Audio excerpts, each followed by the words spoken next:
MCC cement company మూతపడడంతో కంపెనీలో పనిచేస్తున్న 53 మంది కార్మికులకు న్యాయం చేయాలని డిమాండ్ చేస్తూ ఎంసీసీ కంపెనీ ఎదుట కార్మికులు చేస్తున్న దీక్షకు బీజేపీ రాష్ట్ర ఉపాధ్యక్షులు వెరబెల్లి రఘునాథ్ సంఘీభావం తెలిపారు.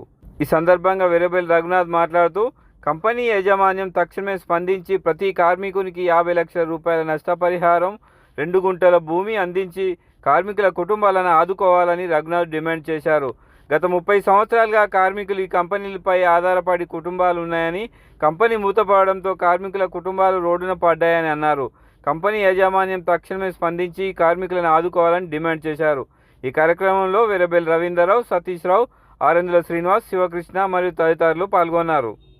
కార్మికులకు 50 లక్షల రూపాయల నష్టపరిహారాన్ని వెంటనే, కార్మికులకు 2 గుంటల భూమిని వెంటనే, కార్మికుల ఐక్యత.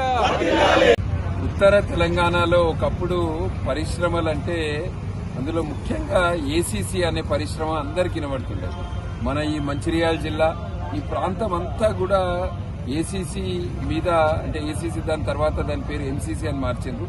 ఈ యొక్క సిమెంట్ కంపెనీ మీద వందల వేల కుటుంబాలు ఆధారపడి వాళ్ళ యొక్క జీవనం గడుపుతుంది. అటువంటి ఏసీసీల ఇవాళ దాదాపు ఇక్కడ 5 సంవత్సరాలైంది. 5 సంవత్సరాల నుంచి వీళ్లకు కనీస వేతనాలు చెల్లించలేదు, వీళ్లకు జీతాలు లేవు. వీళ్ళ పరిస్థితి ఎట్లుందంటే వీళ్ళకి ఇవాళ వయసు దాటినందుకు కనీసం సెక్యూరిటీ గార్డ్ ఉద్యోగం వచ్చే పరిస్థితి లేదు. ఇవాళ ఈ ప్రాంతంలో దుమ్ము ధూళి వీళ్ళ యొక్క శ్రమతోటి ఈ కంపెనీ నడిచింది. గతంలో ఉన్న యాజమాన్యం కావచ్చు, మొన్న ఎవరైతే వేరే యాజమాన్యమో వాళ్ళందరూ కూడా ఇంతసేపు లాభాల మీద దీన్ని ఒక రియల్ ఎస్టేట్ వ్యాపారం లాగా చూసారు. కానీ ఈ ప్రాంతంలో ఉన్న ప్రజలు ఎవరైతే దీని మీద కార్మికులు ఆధారపడి ఉండేనో వాళ్లకు న్యాయం చేయాలని ఎవరు కూడా ఆలోచించలేదు.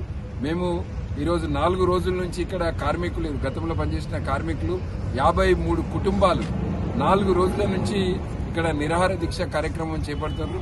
దీనికి భారతీయ జనతా పార్టీ తరఫున పూర్తి మద్దతు తెలుపుతున్నాము. ఇప్పుడు ఈ కంపెనీని అమ్మకానికి పెట్టిండ్రు, ఆక్షన్ పెట్టిండ్రు.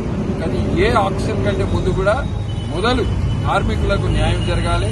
53 కుటుంబాలకు, వీళ్లకు కుటుంబానికి 50 లక్షల రూపాయల నష్టపరిహారం చెల్లించాలి. ప్రతి కుటుంబానికి 2 గుంటల భూమి ఇచ్చినాకనే దీని మీద అమ్మకానికి ఎవరు కొంటారు అవన్నీ తర్వాత విషయాలు, ఆక్షన్ విషయాల తర్వాత. కానీ మొదలు పరిష్కరించాల్సింది కార్మికుల సమస్యలు, కార్మికులకు నష్టపరిహారం. కార్మికుల శ్రమతోటి ఈ కంపెనీ ఇన్ని సంవత్సరాలు నడిచింది. ఇన్ని సంవత్సరాలు లాభాలు ఇక్కడ ఉన్న యాజమాన్యం చేసుకునే గనక ఇప్పుడు దీన్ని కేవలం రియల్ ఎస్టేట్ వ్యాపారం లాగా చూడకుండా కార్మికులకు న్యాయం చేయాలి. 50 లక్షల రూపాయలు నష్టపరిహారం, 2 గుంటల భూమి చెల్లించాలని మేము భారతీయ జనతా పార్టీ తరఫున డిమాండ్ చేస్తాం.